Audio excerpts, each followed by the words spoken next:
யாராவது படிக்க விருப்பம் இருக்கிறவங்க அந்த நடந்த தேதியை போட்டு படிக்க முடியுமா வாங்க. அதற்கு முன்பாக வந்து இந்த வருஷம் நம்ம ஆண்டவர் பேசுகிற தீர்க்கதரிசன வார்த்தைகளை இப்போ நான் பேசுகிற தேதி என்ன, இந்த தேதி என்ன சொல்லணும், 27ஆம் தேதியா, 27 இல்லை, இப்போ பேசின வார்த்தை வந்து தேதி பார்த்தீங்கன்னா ஞாபகம் வச்சுக்கோங்க, 16/1/2026 அதிகாலை 3 மணி. அதிகாலை 3 மணிக்கு தேவன் பேசின தீர்க்கதரிசன வார்த்தை. அடிக்கடிக்கு தொடர்ந்து பேசிக்கிட்டு இருக்கார். அதுக்காக தேவன் ஸ்தோத்திரம் சொல்லுவோம்.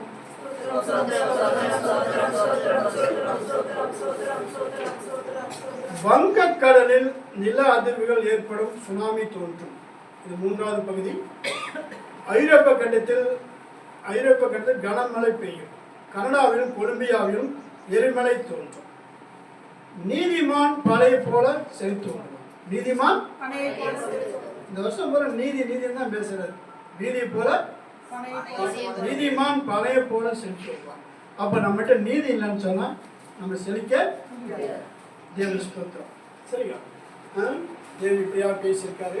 அப்ப இன்னும் பார்த்தீங்கன்னா சென்ற வருடம் தீர்க்க தரிசன வார்த்தைகளை தேவன் கொடுத்தாரு. சகோதரிகளாம் படிக்க சொன்னேன், தெளிவாக படிக்கல. வேறு யாராவது படிக்கிறதுனாலும் வந்து படிங்க, உங்களுக்கு வாய்ப்பு கொடுக்குறேன். ஆனால் யூடியூப்பில் போகும், ஞாபகம் வச்சுக்கோங்க, அது உலகம் முழுவதும் போகணும். சரிங்களா?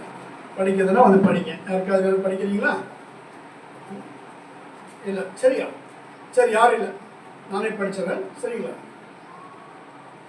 ஒரு கற்பனை எடுத்து சொல்லுங்க.